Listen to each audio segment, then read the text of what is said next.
the name of the values that keep you alive, do not let your vision of man be distorted by the ugly, the cowardly, the mindless, and those who have never achieved his title. Do not lose your knowledge that man's proper estate is an upright posture, an intransigent mind, and a step that travels on limited roads.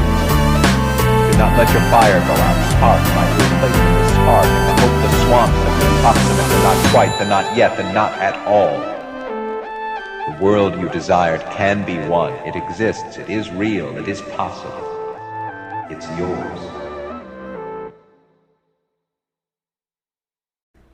Hey guys, welcome back to the Crypto Economy Podcast. I'm here with Arland Whitfield. He is the CEO of Frontier Mining. Thanks for being with us, Arland. My pleasure. Thanks for having me.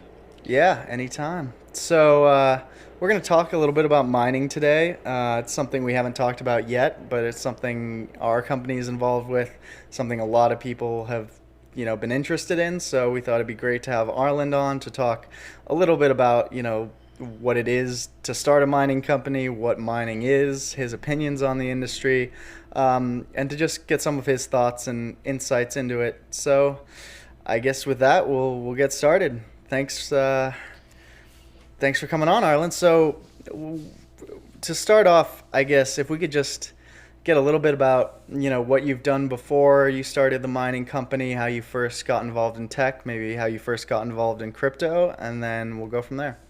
Sure. Yeah, I mean, I've always been a tech guy. I would say that my parents have been in the tech industry since basically the year I was born. So I always tell people that I was born into this type of work. They have an MSP out in California, and it's been a natural kind of progression all the way up through college. I graduated Syracuse University with a degree in information management and technology, and that's it's just my bread and butter. Yeah. The bleeding edge tech. I mean, back in high school, you were involved in a bunch of stuff, right? I think you did some work with drones. Is that right? Yeah, well, drones were more of a college thing, but in high school, I had a a Minecraft hosting company, and I would host. I had my parents had access to data centers. I had access to a lot of hard metal servers, so it was very easy for me to spin up a bunch of instances of Minecraft and sell subscriptions, and it was pretty crazy. I had people from Finland and all over the world subscribing to my servers. It was awesome. I kind of wish I stuck with it, because after I stopped, it looked like it really just took off. So why did you stop? Was it just too much work, or?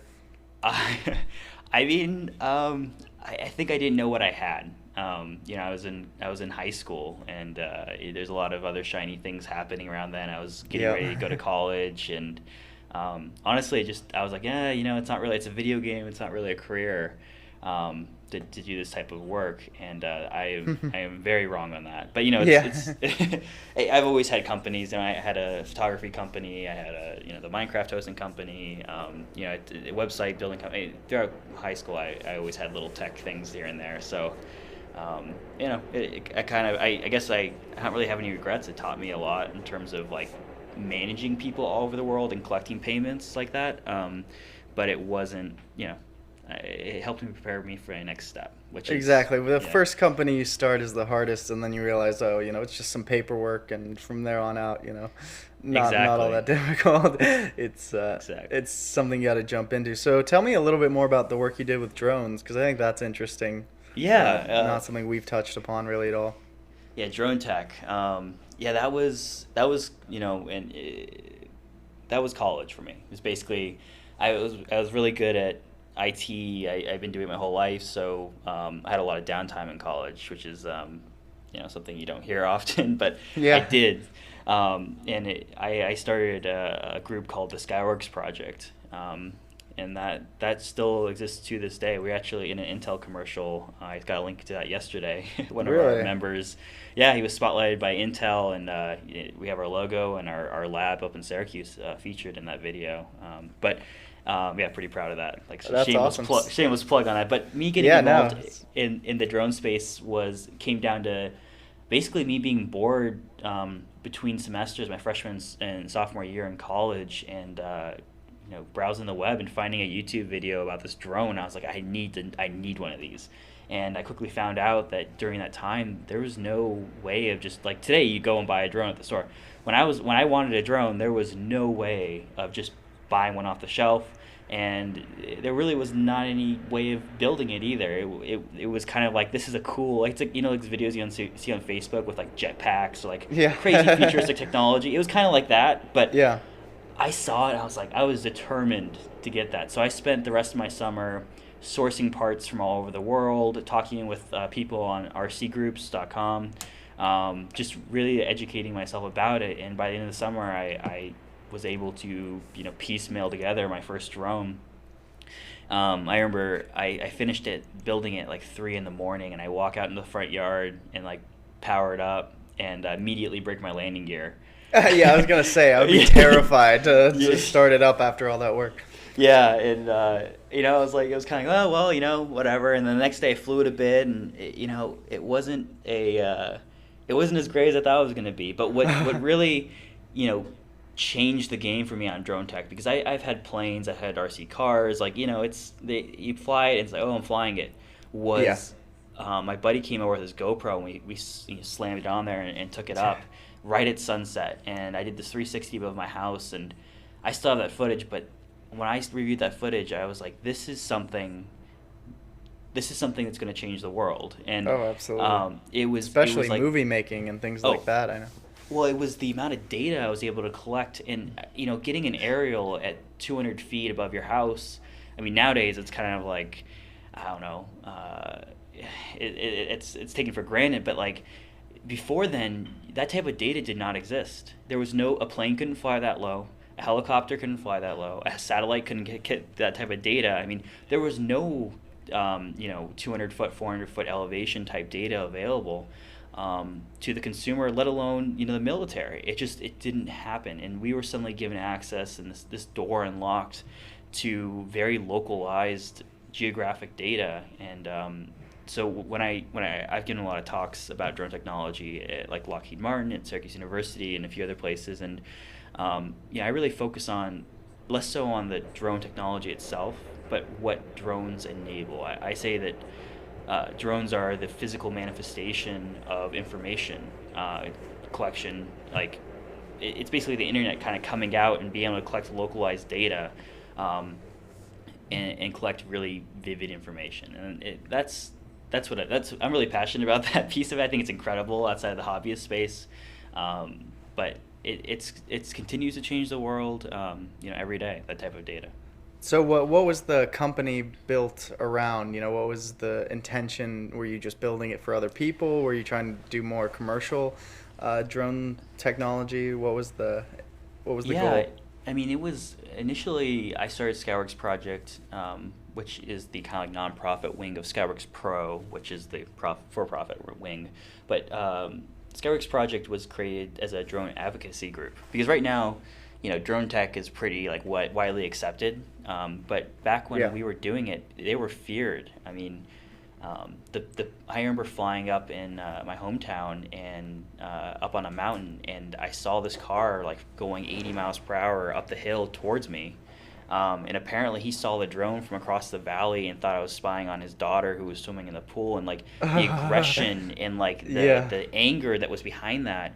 I was just capturing the sunset, honestly, but like like the lack of understanding in that moment really floored me, and about like a few things, like the capabilities of the drone. Like people think that, especially during the early days, that these were going to be outside their windows spying them at night. But remember that South Park they had, they were exactly kind of making fun of it, but like if you take a drone and you fly it, there's a few things that you immediately know, and that's they're loud as hell, and their battery life sucks. And in order to accomplish a lot of the things that people were afraid of, you would need better battery life, and you need the whisper battery silent. life seems like a huge problem.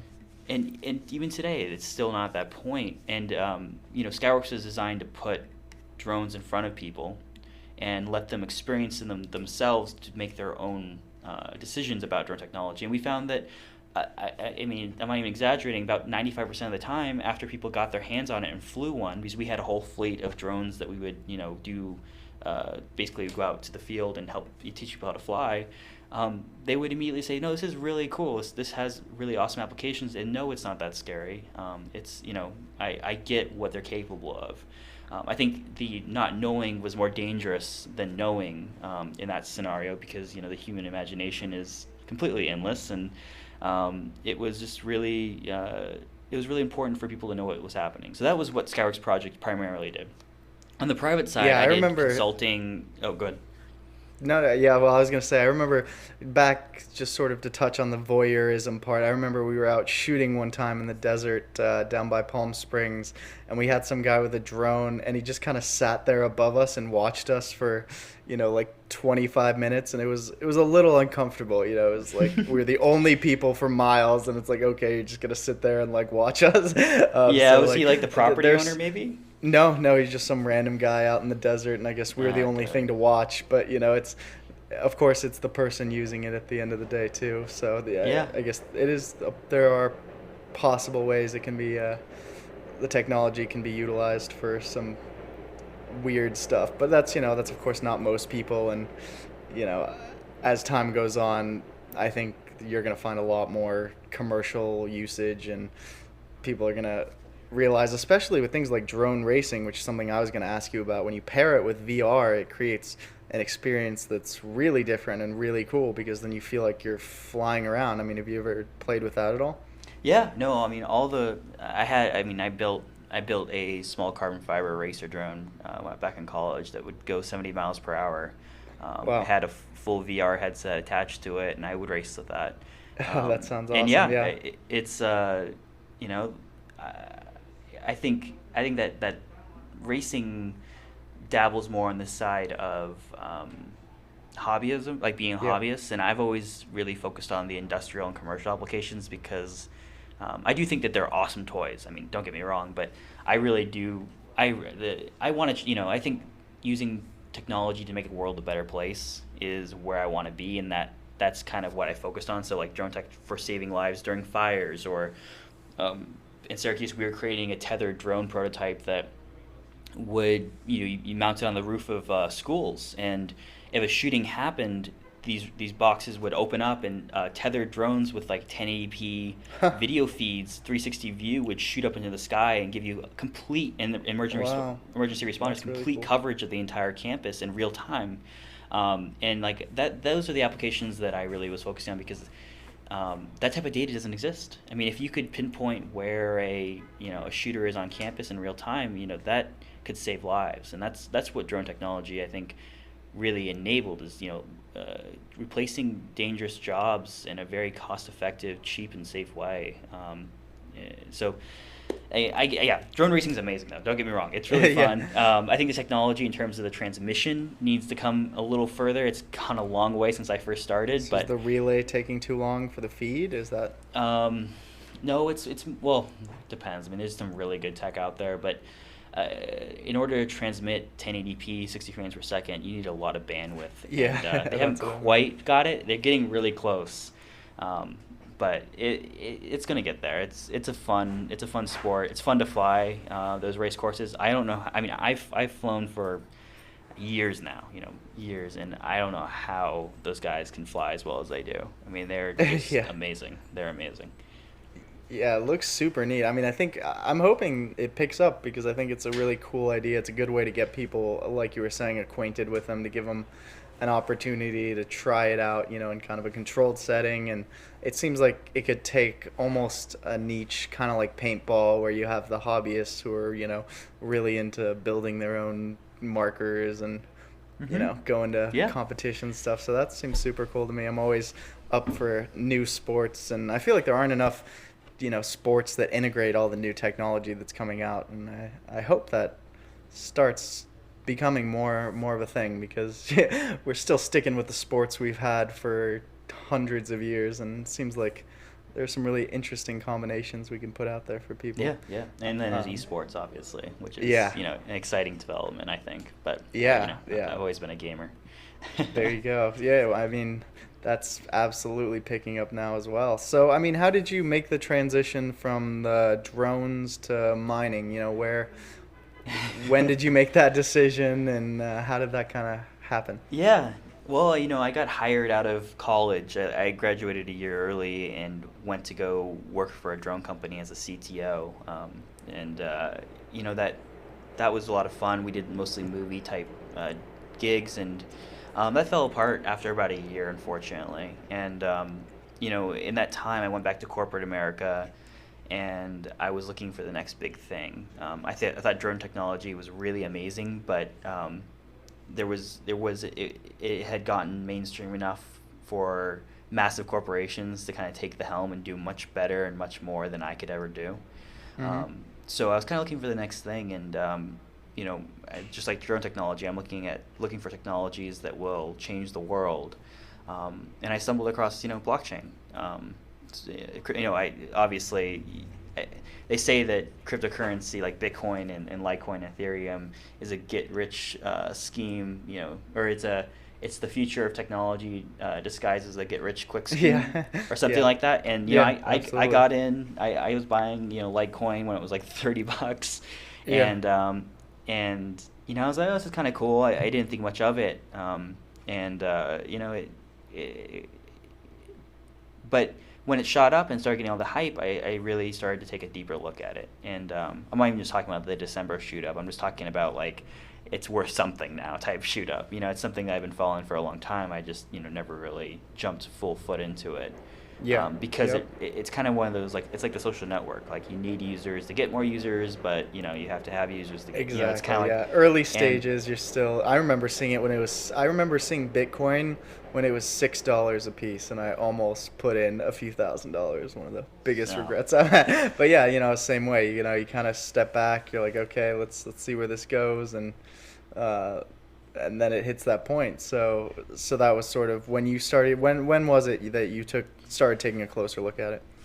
Oh man, I mean, I guess it's been over a long period of time. I think the definitely. I mean, I think everybody started taking a lot bigger look back in December. Obviously, I mean, you couldn't turn or look anywhere without that being slammed in your face. Oh yeah. But I'd been like kind of like mining with my graphics card at home.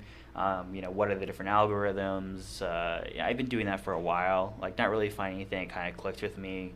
I was really focused more on the ROI piece of it and less so the technology. I was like, I don't know what any of this does. I don't really care about the underlying technology. I just want to make some money money. with my gaming computer when I'm not at home. And I ended up leaving that corporate job, and it was kind of between things. I was doing some contracting and consulting on the side, and during that time I had some downtime, and I started really looking and diving deep into blockchain technology specifically, and what the ramifications of that technology would be on the world. And after doing a bit of homework, I mean, I was pretty much sold on the fact that this is going to change everything in a capacity that I had not seen or experienced since I did drone technology. I mean, drone technology was amazing because it had applications in so many different industries.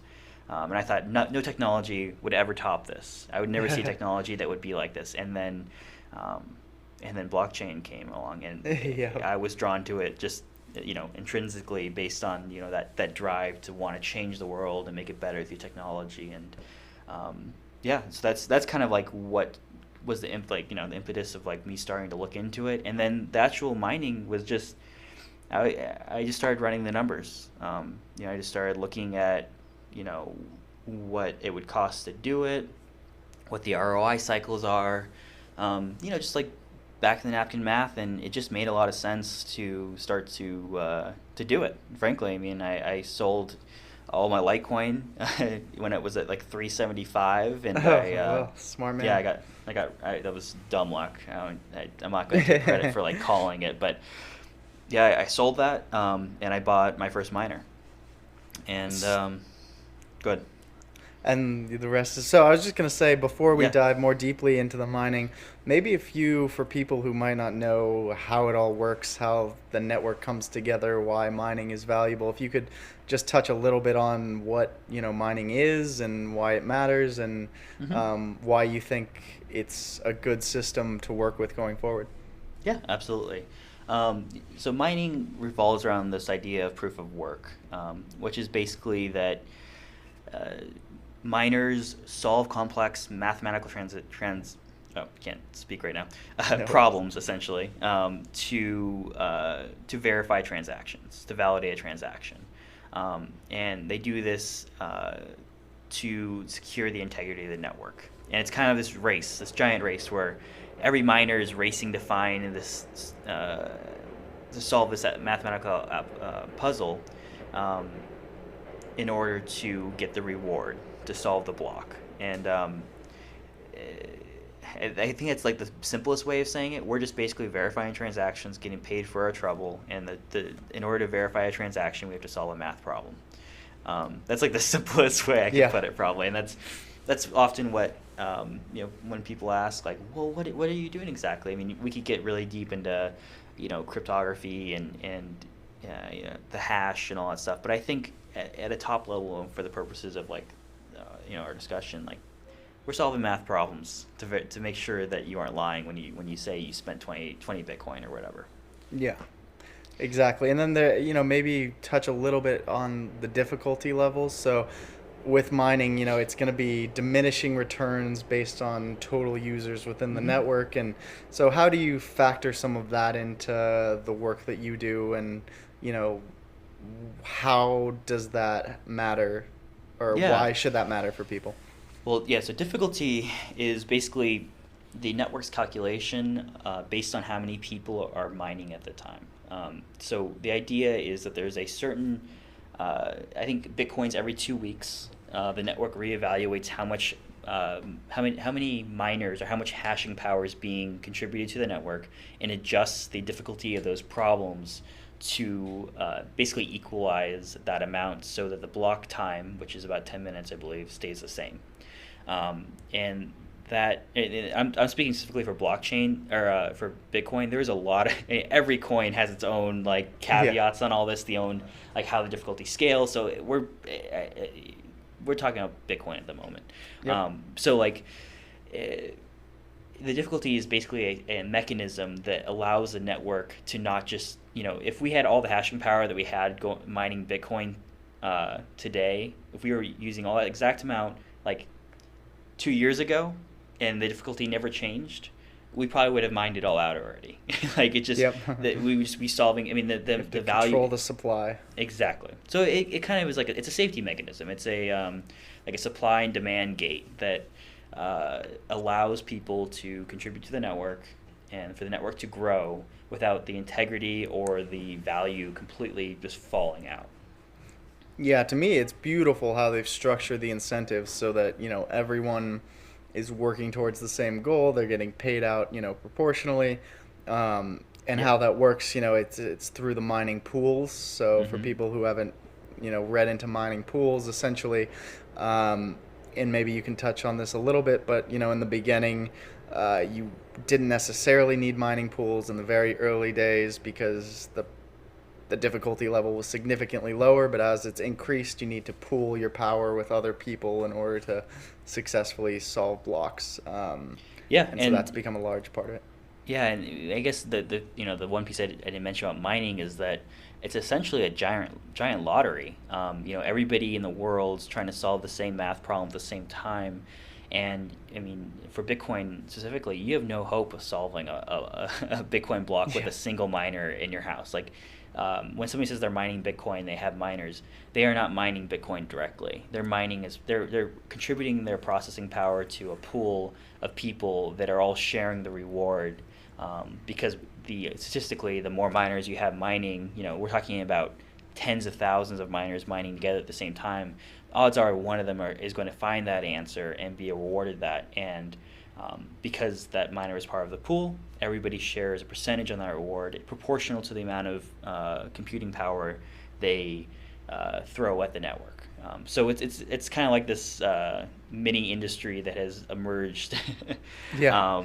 And it's been, it's basically the only way to go now. I mean, you don't really have an option to mine direct, which is what people say when they're mining direct, and I don't think it's advisable at all. I mean, some people do it. Yeah. Some people do it with, like, when they have lower end hardware and they're mining some, like, altcoin, they'll mine direct because if you get one block, like I was mining Raven coin, and I think each block you get 5,000 coins as a reward.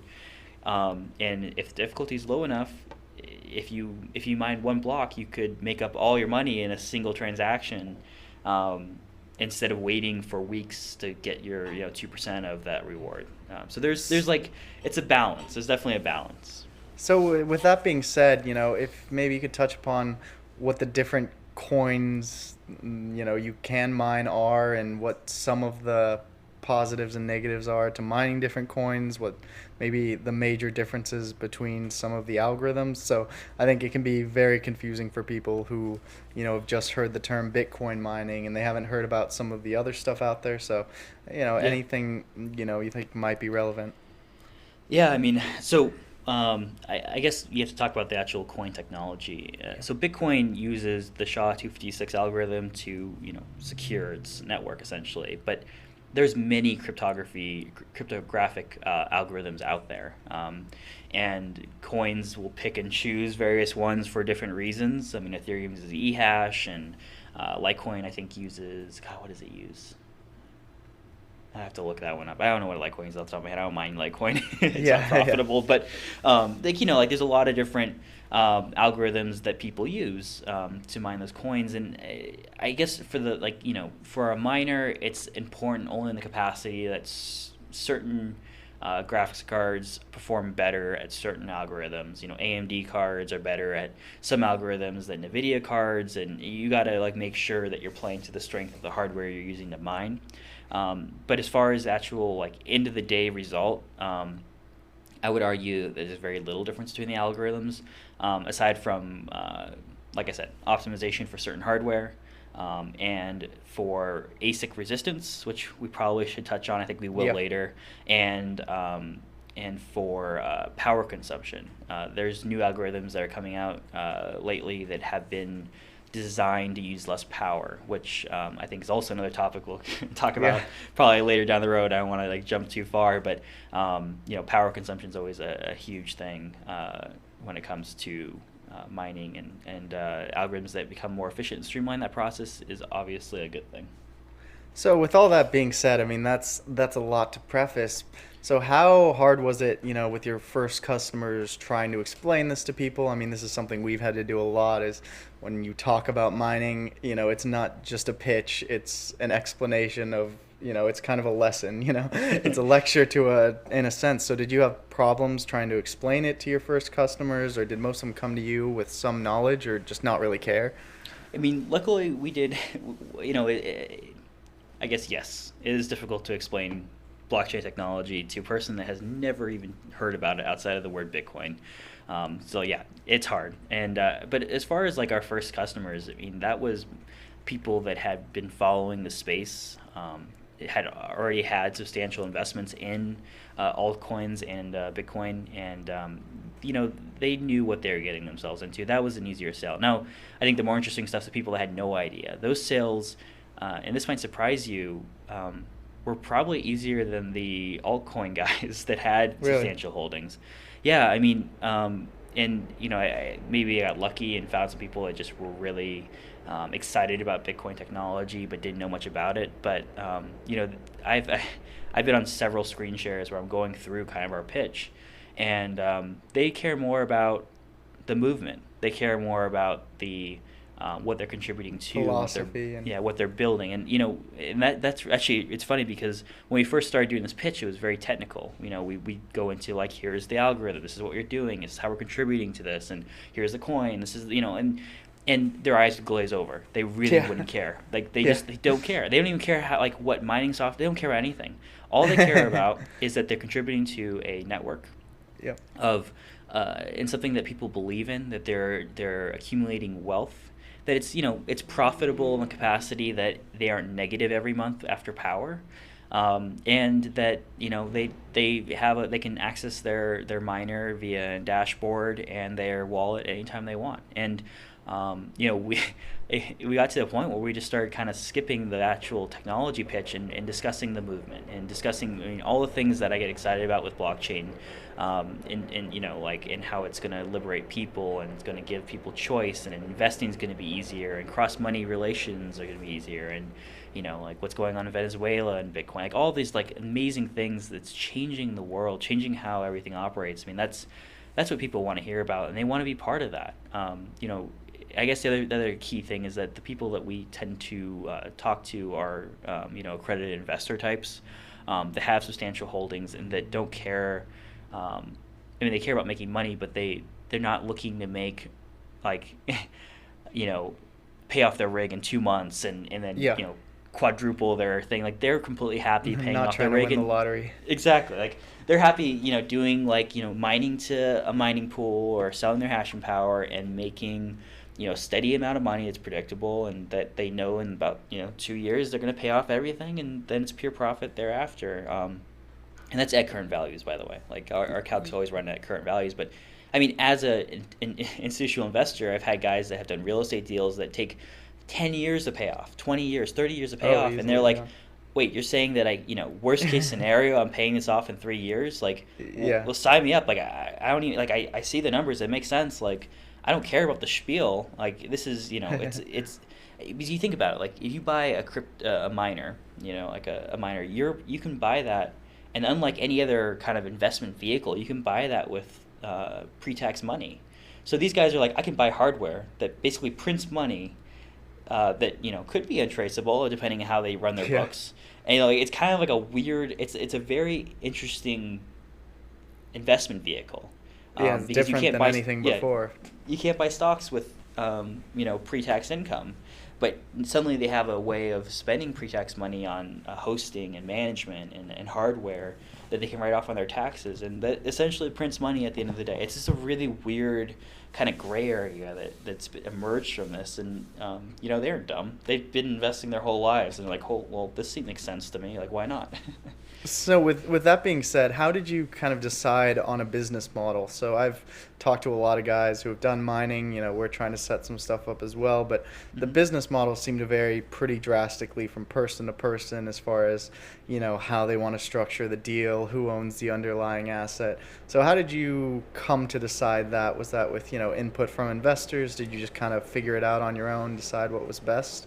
Well, so Frontier Mining's parent company is called DCG Technical Solutions, and they've been in the hosting and IT space for 25 years, like forever. And the IT in I guess tech world terms, 25 years is a long time. So they've been around, and I'm leaning heavily on their infrastructure and their kind of what they've learned in the 25 years of being in business to kind of build our business model. And that basically comes down to is we aren't a hardware company. Yes, we sell miners. Yes, we will sell you as many miners as you want, and we're good at building them. We have the expertise on that, but we're like a white glove hosting and management tech company. And selling the rigs is basically me saying, the people that are probably our ideal customers don't have rigs right now, so let's just take care of that for them. Let's add that to our suite of services.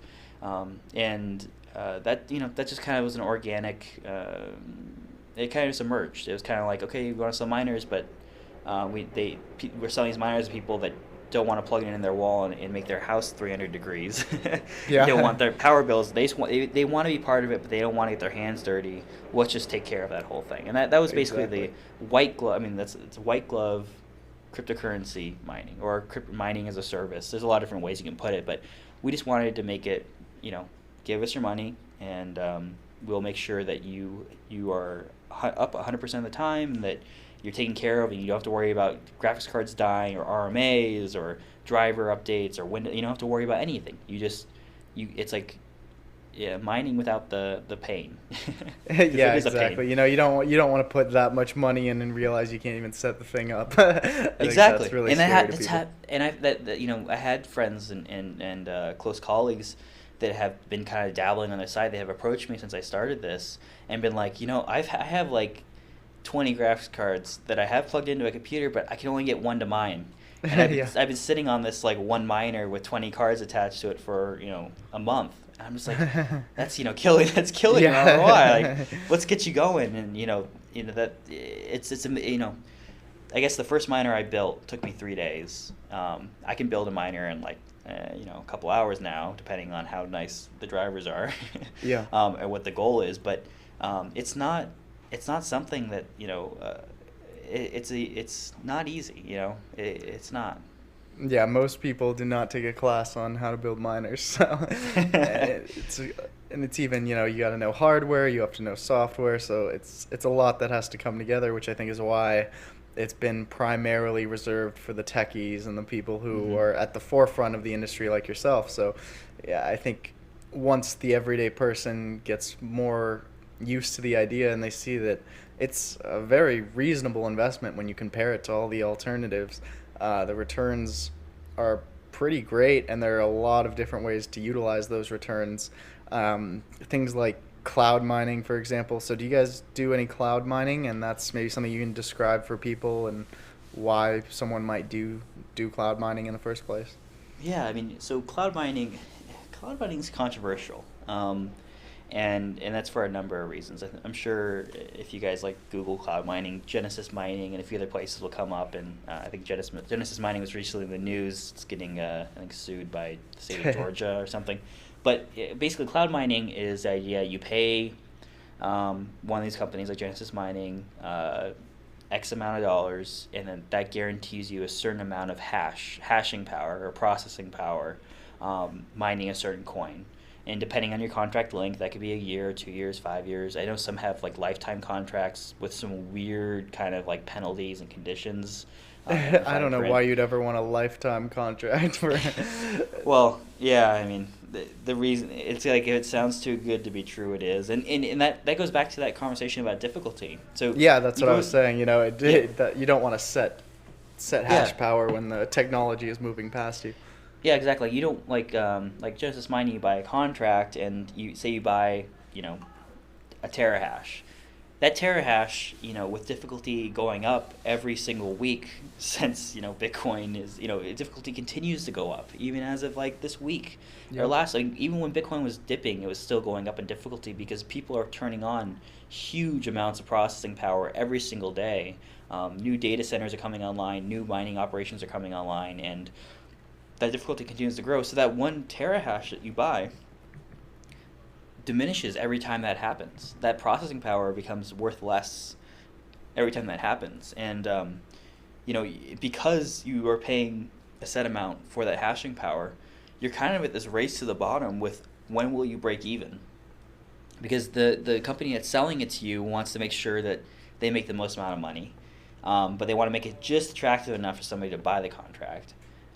So they, because why would they sell you the processing power if they could just use the processing power and make more money?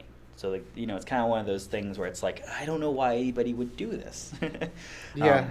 So as far as like cloud mining itself, I don't advise it. I know there's a lot of people that would speak otherwise on YouTube. I follow some of those investors, and I'm sure there's some like contingency or some altcoin that you can mine with a cloud contract that might do well if it moons.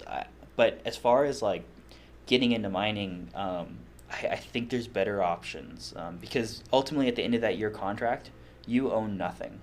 You don't own the hardware. You don't own anything. You're paying a premium for the convenience. You got to realize that. That's always going to be the case. And like if you're doing it like if Bitcoin goes to 25,000 at the end of the year, which people are saying it's going to, then a cloud mining contract will make sense. It's one of those things where when everything's going up, everything makes sense, and that's it's dangerous because as soon as like right now where Bitcoin's at 8,000 and power cost is going up and difficulty is going up and the hashing, you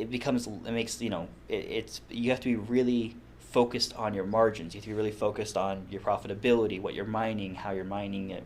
You have to really be like accountable, and pay attention to that because Not everything is shooting up, but when that happens again, people will be out buying graphics cards by the box again, and Yeah, I know, it's very yeah. cyclical. It's funny. It dies Yeah. down, and then everyone it's like, it's funny being around for long enough and seeing the cycles unfold, and everyone freaks out, and then price shoots back up, and everyone scrambles to go buy in, and Yep. it's like just slow and steady. Just keep it.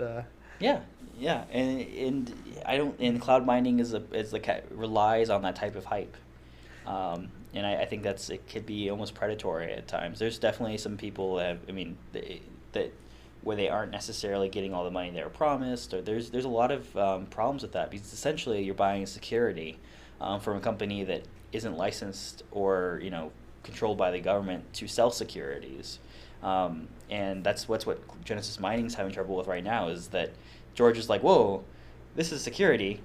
Like, what are you doing? Are you licensed? Yeah. Is this all like check out? And they're like, no, what are you talking about? And now they're. I think it's going to end badly for Genesis Mining. Unfortunately, I can't see that going well.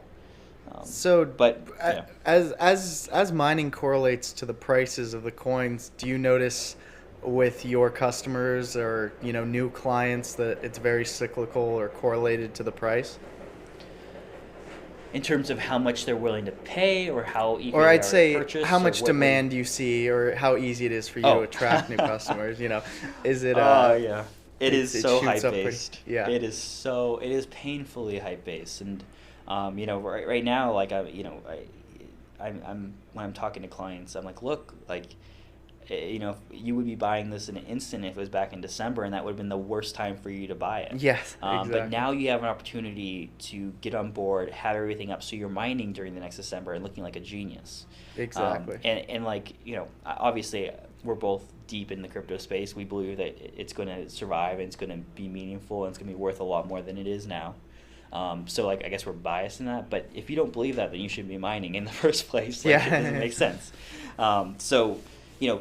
Selling that story and telling people that story is how we're getting our sales. But yeah, it is. It's all hype based. It's all about for the everyday user, and it's kind of like that whole right now, institutional investors are getting into the market, while all the the guy that worked at the gas station was buying Bitcoin back in December.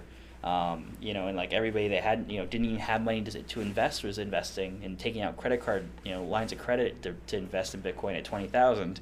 Like, those people are also buying miners, but now that they're gone, we're getting really solid clients that understand that an investment doesn't pay itself off in 2 weeks, that it takes a year, it takes 2 years if you're lucky. So it really it's important I think we're getting the type of clientele we want, the real institutional type investor types.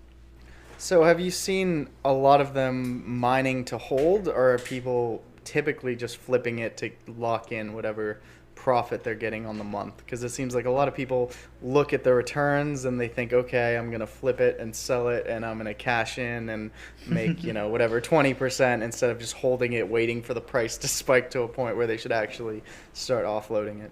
Yeah, so our happiest customers are the ones that mine to hold. And I kind of say that jokingly, but they're the happiest because you only win or lose in mining when you cash out. So yep, just like you equities. could be mining, exactly. Like, you could be mining for 11 months and be negative. Like, you could be so negative. I'm not saying any of our clients are negative, but I'm saying that even you could be completely negative, and then say December happens again, and it 5x's, 10x's, and you sell. Then that whole entire year of mining suddenly becomes profitable, and you're fine. So,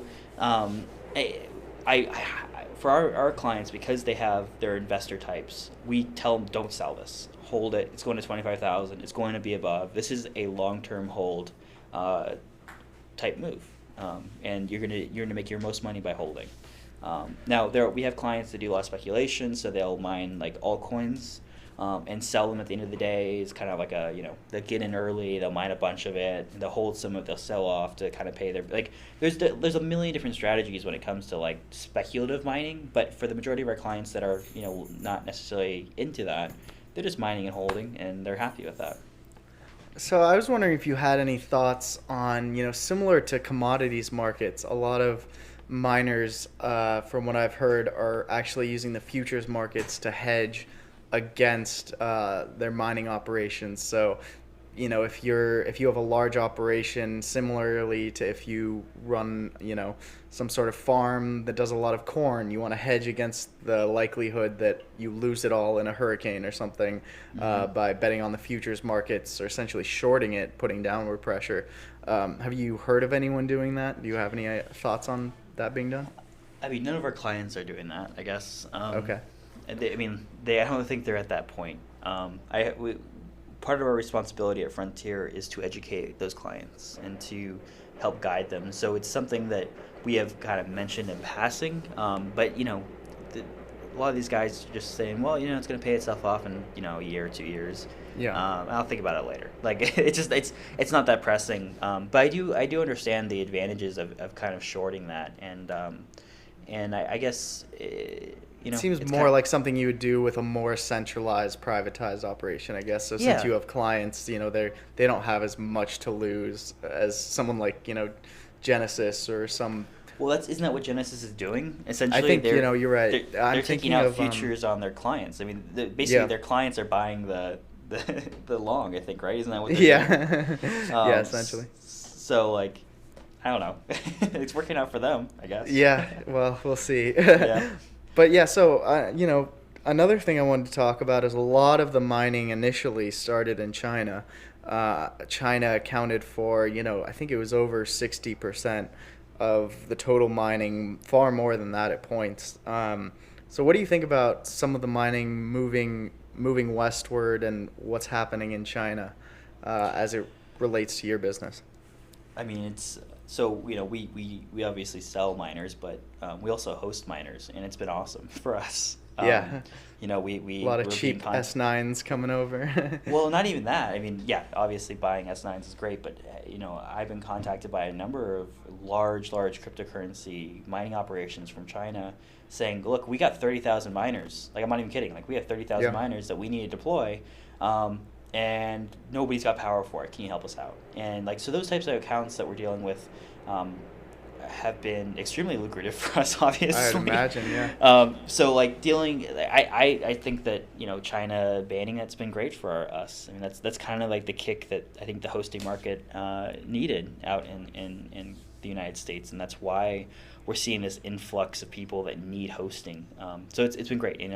DCG and Frontier have been in the hosting business for 14 years. We're really good at it, and we have a full management center for that. So it's been just a really natural fit. That's kind of like the evolution of Frontier is, letting people bring their own miners and helping them get that hosted. So one of the main problems brought up with the Chinese mining markets was the use of coal-powered electricity and environmental concerns as far as how they were getting the massive amounts of energy to use the miners. Have you thought about things like solar or other ways to get the energy? I know there's a lot of hydroelectric, but do you think going forward more miners are going to be attracted to more self-sustaining operations? I know there was an ICO for one company that was putting them in shipping containers with solar panels, things like that. Do you think people might move towards that, or it'll be still more warehouses hooked up to, large high voltage lines? So I hope so, I guess. Yeah.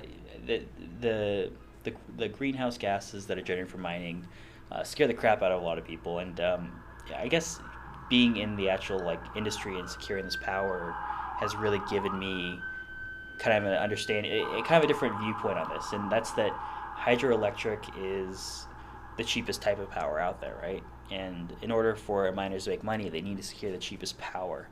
So unlike, if we go and use coal or use a different, more fossil fuel heavy energy source, it's going to cost more per kilowatt, and we're going to make less money. So there's this kind of free market thing going on in the mining space where we're driven to find cheap and renewable power just because it's inherently cheaper. And that's I think the best synergy you could possibly ask for. in terms of that like the free market relationship, because people are naturally incentivized to find the greener power and use it. Washington has been something that's often talked about, Moses Lake specifically, as having some of the cheapest power in the country. And I flew out there. I walked around Moses Lake, and the industry there is dead. There's nothing happening there. They make the majority of their money selling their power to Los Angeles. And Wow. the idea that miners are coming in and using that power and building industry in that area and utilizing a resource that has basically been untapped, because if you think about it, how much energy is lost to power lines and heat routing power from Washington to California. There's a lot of waste there, and in some ways we're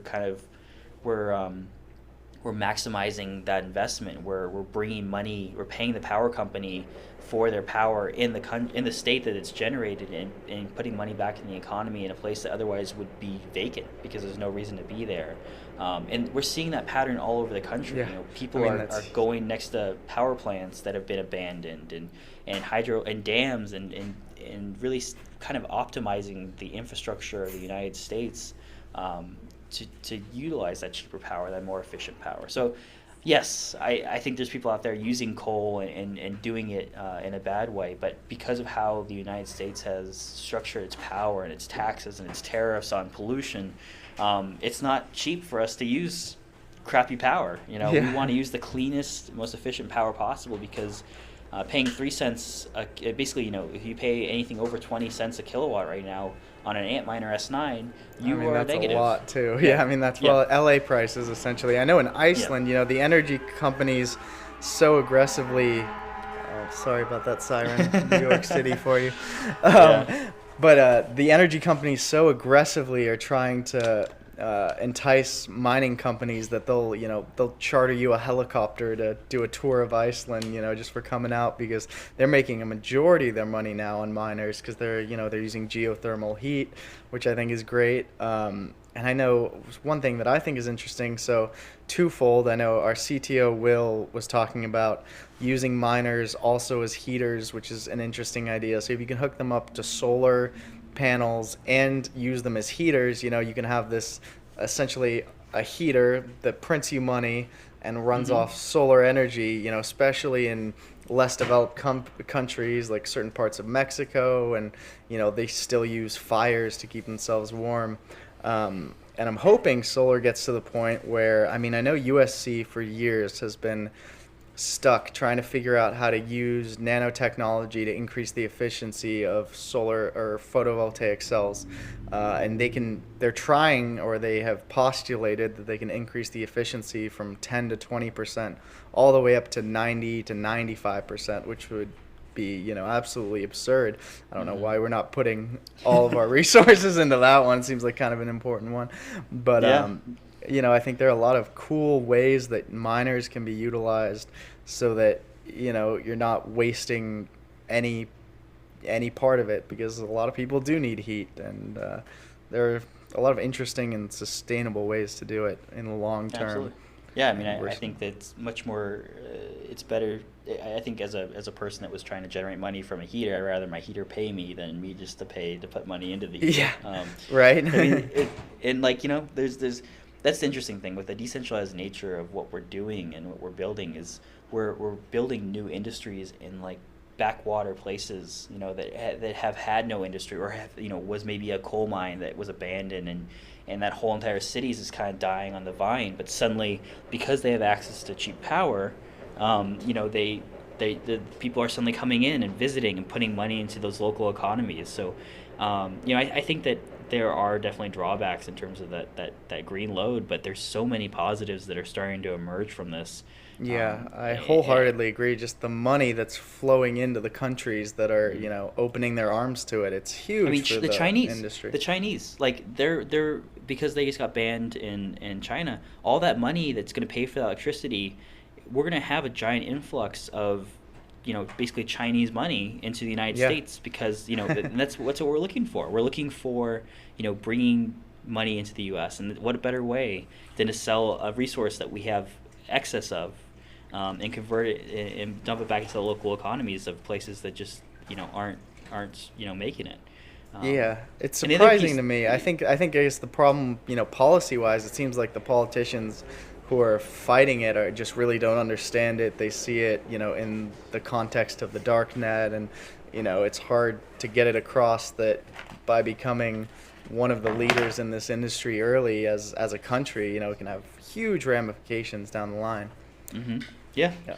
yeah, and the other piece of this, and it's necessarily like, I'm not saying it's like the end all be all for the energy argument, but the blockchain is replacing like the Ubers, replacing the Facebook, and these and YouTube. Like, blockchain has potential of replacing entire companies and that have these huge operations, these buildings, and Yeah. like, what's the cost of an employee at Uber driving to work every day, and all the electricity used to run that building, the carpet, the paint, the actual server infrastructure. I mean, if we could replace Uber wholesale, what's the are we gonna save more energy if we just put it on the blockchain and decentralize it? Or there's something to be said there. There's some efficiencies to be gained about eliminating this kind of middleman and just letting people go peer. And So, I mean, when you do that, you're reserving way more. I mean, if you take a company we've been working with a little bit called Arcade City, or we've been just talking to them. Their business model super interesting, just because they're doing zero margin P2P services. And that means that the drivers make more and the riders pay less. So all that money that is going towards the margin for Uber that ends up at the corporate level, and their, probably $50 million office in San Francisco, and, even the banking sector, how much real estate and money is tied up in just banking buildings, and, all that money, if you just essentially cut out the need for that proprietor, or whoever is, essentially managing it for everyone else, and you decentralize it, let people just conduct business amongst themselves, it's going to be a huge matriculation of all of that money back down to the level of the people who are actually using the services. Yep. Yeah, exactly. So, like, I guess we don't know what we don't know. We don't know what this impact's going to be, but I think that we might be pleasantly surprised in terms of the energy. So, I know we've talked a lot about the Bitcoin mining. So I want to touch a little bit about on the altcoin stuff, and especially, Antminer has the new dedicated ASICs. So you touched on that briefly. And, even on top of that, when you're talking about the different algorithms coins are using, some coins are preparing like quantum resistant algorithms. So there's a lot of interesting developments happening. So what do you think as far as the algorithms go, as far as the new mining technology that's coming out? Do you think, I guess, what are your opinions on ASICs, and what are your opinions on the safety and the security of the current technology, and where it's going to be going forward, do you think? Yeah, so I think you're alluding to the Antminer Ethereum miners, the Ethereum Yes, ASICs. correct. And Yes. I guess we should probably, it's kind of late in this podcast, but to define a term, but ASIC is application-specific integrated circuit, and that basically means that that machine, instead of like a graphics card that's designed to do gaming and movie editing, and then also can mine, application-specific integrated circuits are designed to do one thing, and that's solve a certain cryptographic algorithm. So Antminer S9 can only solve SHA-256 algorithm hashes. So what's the problem with the Ethereum Antminer that has came out is that previously Ethereum has almost been like a bastion for GPU miners because it was thought to be ASIC resistant. Because of how the hashing works, and we get into the technical details on that, but it's essentially it was kind of thought to be the one thing, that was a GPU that was mined by GPUs exclusively. And when Bitmain announced the Ethereum Antminer, I was definitely worried. I thought that this is going to be a big problem, but essentially what happened is that they released an Antminer that uses 800 watts. It mines as fast as basically 2-year-old hardware, and it's essentially 6 GPU chips on a board with a big heatsink. And that's it's kind of nice that it didn't completely blow. Like basically, like if I mined Bitcoin with my GPU, I would get nothing, like pennies, because of how insanely efficient the ant miners are. I mean, an ant miner can mine it at 13.5 terahashes, where a GPU-based miner would be lucky to get a few mega hashes. And we're talking about a factor of that, tens. It's a huge difference. Yeah. And we were worried that was what was going to happen to Ethereum. Turns out, it's not. It's kind of like a beefy GPU rig. And it can beat 2-year-old hardware, but in July and June we have the Ampere and Voltaire graphics cards coming out, which are said to do significantly better. So it's kind of like, yes, this probably would have been a problem a couple years ago, but we're not talking about a huge increase in efficiency here, and I don't see it as being a massive issue. Do you think Ethereum is getting close to moving to proof of stake as a result? So a lot of people said, maybe this is going to be the straw that breaks the camel's back. It's going to force them that. But, they've been saying forever that the move is going to happen, and they haven't, taken that plunge yet. Yeah, I mean, it's been 2 years, I think, since they started talking about it. And I think it's active on the test net. So it's definitely, in the process of being made. I don't... if this is the thing that switches it over, I guess I wouldn't be surprised, but it seems like there'd be better reasons to do it. Proof of stake is an interesting concept, and for those guys that don't know, that are listening, proof of stake is basically you buy currency and then you escrow it to the network, as kind of like, I own this much, and I'm credible because I have X amount, and as a result, you're entered to a sort of lottery, where you get randomly chosen to verify a transaction and receive the reward for verifying that transaction. And that's your odds of being selected is proportional to the amount that you have put up for escrow. And that requires very little electricity, you can use very minimal hardware, and it's just purely based on how much you own of the currency on that network. And a lot of people like this, for a variety of different reasons. The barrier to entry is really low. It's more decentralized because anybody could probably quote unquote mine it or have a stake in it, and doesn't require a lot of money or power. But there's also a lot of people that are against it because it's based on how much you own of the network. So in theory, you could purchase 50% or 51% of the network and control the network. Now with Bitcoin, that would be very cost prohibitive, but a lot of the newer coins that are coming out, where the market cap's only $1 million, $2 million, it'd be very easy to do a 51% attack and kind of take over that coin. So I don't know. I think there people are, granted, nobody's going to buy out probably the entire market cap of Ethereum. Yeah. But I guess there's definitely some concern there. The other thing is, Bitcoin during this roller coaster is kind of it was dipping down. It never really went below 6, and I believe that's because of miners that have mined it know what their power cost is. It's kind of like when you go and mine gold, and this is I guess people use gold all the time when they talk about Bitcoin, but you're mining gold, you know what your costs are. You have to pay for the drill, you have to pay for the people, you have to pay for the shipping, you have to pay for the processing, and there's a certain floor that is naturally set because of your costs to acquire that good. And Bitcoin has that same unique property because I know how much it costs for me to mine Bitcoin. There's sites that quantify how much a single Bitcoin costs to mine, depending on where you are in the world. And with that cost, you kind of get this natural floor where people that are mining and have, Bitmain has been mining forever. They probably have, millions and millions of dollars worth of Bitcoin, and they're going to be buying because they know that it's cheaper for them to buy than to mine. So there's this kind of natural equilibrium that we hit because there is a cost of acquisition, because there is a floor, and I think that if a currency forgoes that and everybody just kind of has a vote, an opportunity to put buy a ticket and put it in a bucket to get randomly selected for a lottery, I think a lot of that goes away, and that floor and that security around the value of an asset goes away. And that's, I think, kind of dangerous, and probably one of the things that Ethereum, that community and the leaders are tackling right now is, how do you take a currency that had an intrinsic value due to the cost to mine it? How do you take that away, and what does that mean to the value of the currency? What does that mean to the people that are using the currency?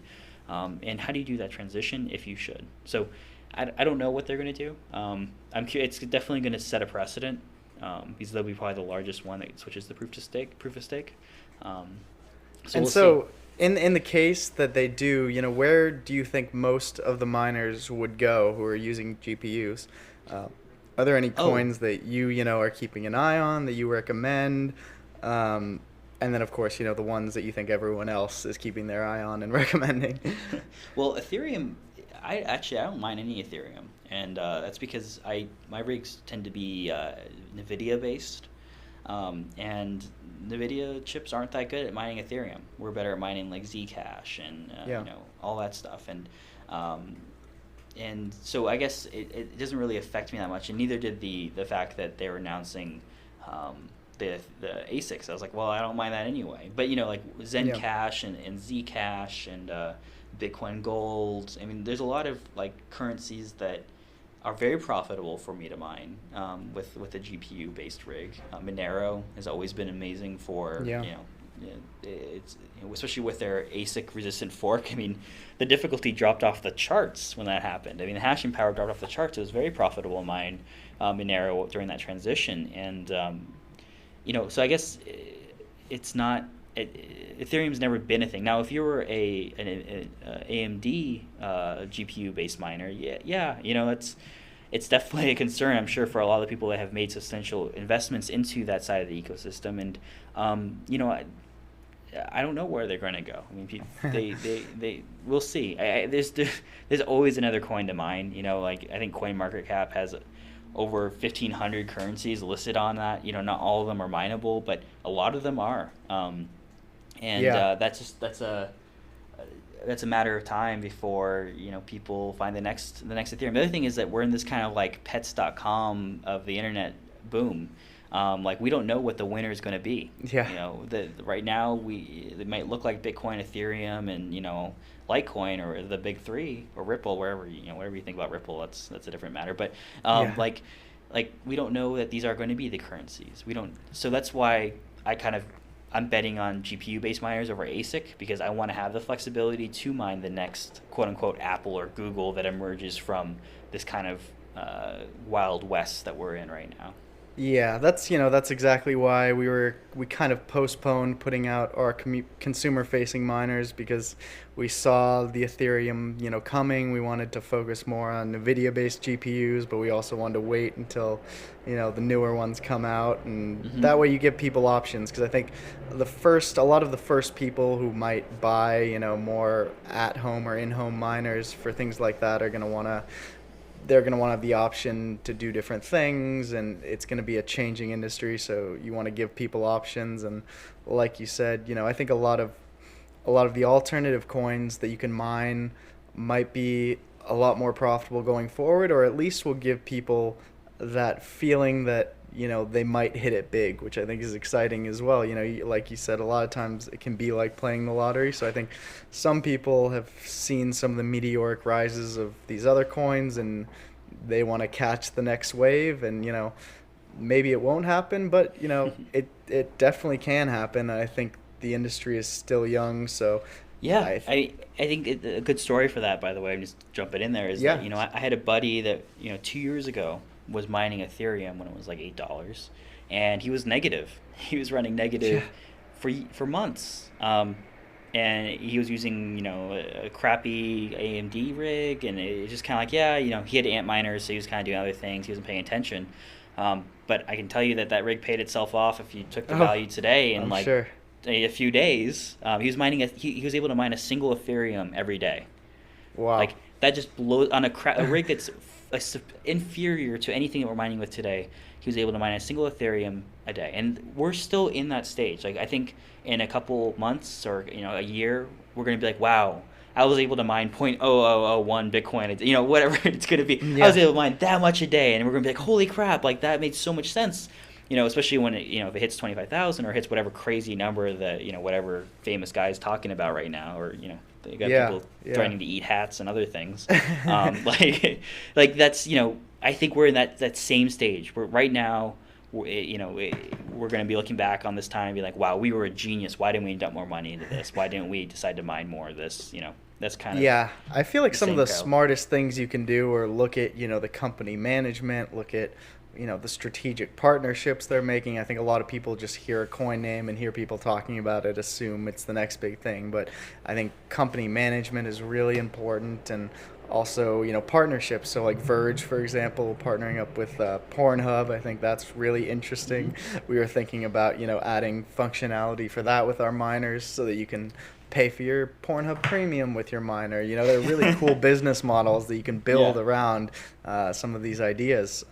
Yeah, I mean, Verge is interesting. Verge has been, I mean, that team, it's a polarizing currency. You know, there's people that completely love Verge and are head I'm over pissed heels. they beat us to the punch, honestly. But yeah, I mean, and you know, we'll see what happens at Verge. I mean, it's down. It was down like 35% the other day because after that partnership was announced, which kind of like blew me away. I don't know what happened, but you know, there's definitely Verge has some internal strife, and I'm curious to see if they're able to get through it. But you know what's kind of interesting about cryptocurrency and altcoins specifically right now, when people give money to these ICOs and these currencies, is that we're basically for the first time ever as a consumer able to invest in a startup before institutional investors ever get to it. Exactly. Like, there's no Y Combinator. There's no like I don't know what's the big one, Sequoia 500 Capital. startups. Yeah, 500. Like we're Anderson able Horowitz.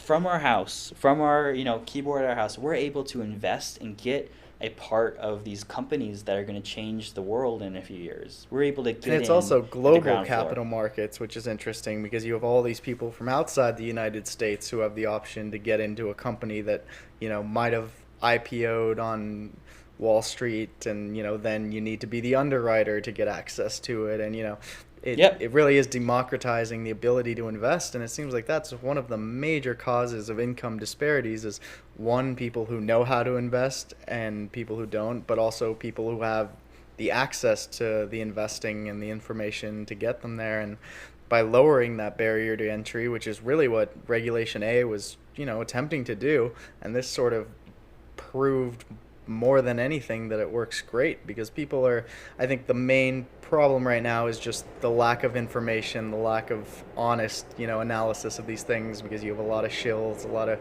get rich quick schemes. But once those peter out, exactly, you know, I'm hoping that those don't give it such a bad name that the regulation, you know, ends up negating all the positive aspects of giving people access, because it seems like they're almost moving in the direction of some sort of paternalism where they're saying, you know, you guys clearly aren't smart enough to manage your own money, you're getting scammed too much, so now we're going to regulate it and you're going to have to be accredited, which is scary because, you know, you should at least be able to, and, you know, if you lose money, hopefully you learn your lesson, or, you know, hopefully with some of the tools we'll be putting out, you can play with paper before you actually invest on your own, which I think is important for people to do. But, you know, you touched earlier on all the ways you thought blockchain was going to change the world. So I guess to close on, you know, something interesting, well, where do you think it's going to manifest itself? What are you most excited for? And how do you see the future playing out going forward? That's a nebulous question. It is, yeah. Well, you know, take it whatever direction you like. Yeah, I mean, so I guess, you know, I have to preface this by, I believe that, you know, cryptocurrency is going to change the world. I think that's going to replace the currency that we use on a daily basis. You know, we've never seen a disruptive technology like this, and I said that with drone technology, and now we're seeing with this. I'm, you know, happy I was able to talk about something so disruptive so soon after that. But as far as mining and as far as, you know, the future of that and cryptocurrencies as a whole, I think that mining will always probably need to be required in order to secure the network, in order to incentivize people to support the network. I mean, that's the real differentiator we have here. I mean, decentralized technology like this. Yeah, exactly. Like, you know, the Tor network has been around forever, but the Tor network doesn't work it's slow. It's it can be compromised. There's only 1,000 exit nodes because nobody wants to pay for them. Yeah. And with cryptocurrency being decentralizing everything, suddenly have access to unlimited amounts of processing power, unlimited amounts of storage, and we have this kind of global network where the processing power that was previously wasted at our house is suddenly able to generate us income and incentivize to give it to the network. But also, it's almost like for the first time ever, we're able to share these resources that were previously impossible to share just because of how hard it was to compensate and track. And now it does it automatically in a system that is trustless. Like, we don't need to trust anybody. It's inherent with the system, and that's really, really like groundbreaking. That's really and special. It seems like it's coming at a time when we're starting to realize we can't trust all the centralized power and organizations. The whole Facebook, like the whole Facebook. Facebook Exactly. thing. Yeah, it's perfect we're timing. realizing they're taking advantage, and we can't trust them. Is really what it comes down to. And even Uber, like Uber. Has so much control over and I guess YouTube's another good example. They have so much control over the lives of the people that rely on their platform to make their living, to survive. And it seems weird that one company can basically control somebody's destiny just by, if they change, like Google, if they change an algorithm, they change their search algorithm. I've had, CEO buddies that have completely lost their companies because they got bumped down on the Google results, to the second page, and they lost 50% of their income. Like, I'm not even exaggerating. I mean, there's one company should never have that much control over another, and this decentralization, power to the people type thing, like, it's letting the individual, it's letting the the Upworker type or anybody suddenly have a voice and suddenly have the freedom to choose and do what they want. It's incredible. Yeah, and I think, it's changing the way we think about companies at the end of the day. It seems like the more you get the users who actually invested in the company, the better it is. Most people who use Facebook don't have Facebook stock. Most of the people with Facebook stock probably don't even use Facebook. So I think it'll be interesting. Probably smarter. They know something we don't. Exactly. So, I'm hoping it gets to the point where you're going to decentralize investing to the point where you have much fewer large investors who are controlling the direction, who have these board seats and they get to kind of call the shots while everyone sits back at their will. And you have more of the people actually using the platform getting to weigh in on what happens and what direction they want the company to take. And that's what's cool about cryptocurrencies is you can add things like voting rights, and you can get people to the point where everyone is involved in the process, and it feels more like a community and less like a dictatorship. Yep, 100%. That's exactly it. Well, I mean, with that, thank you so much for coming on. And if you have, any closing remarks, or I encourage everyone to check out frontiermining.net. We'll put that link in the description for everyone. But anything else you want to close with, go ahead. Yeah, I mean, shameless plug. Check us out. We're Frontier Mining. We do white glove mining operations. We also are looking for large industrial, like enterprise level hosting of mining operations from China. If you're from China and you need a host, let us know. We have a lot of space. We have megawatts and megawatts of power. So feel free to reach out to me. My Telegram is probably the best way of reaching me, and that's at Arland W. And I'm happy to chat more and answer any questions you guys have. All right. Well, thanks for listening, guys, and we'll be back soon with more. Thanks for coming on, Arland. We're happy to have you back anytime. Yeah, thanks so much.